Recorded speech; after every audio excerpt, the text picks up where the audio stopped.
Казинода құмар ойындарда беріліп ойнаған Солтүстік Қазақстан облыстық экономикалық сот төрағасының қылығы ғаламторда қызу талқылануда. Интернет желісінде пайда болған бейнежазбада экономикалық сот төрағасы казино рулеткаларының алдында тұрып, ақшаға ойнап жатқаны анық байқалған.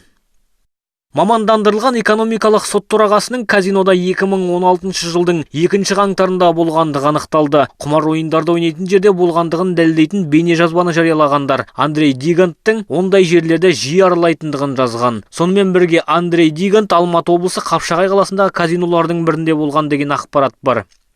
Дегенмен Солтүстік Қазақстан облыстық сотының баспасөз қызметімен ойынға құмар сот төрағасының жұмыстан босатылғаны туралы ақпарат нақты расталған жоқ. Әйтсе де, мамандандырылған ауданаралық сот төрағасы жұмыс орнында жоқ екені белгілі болды.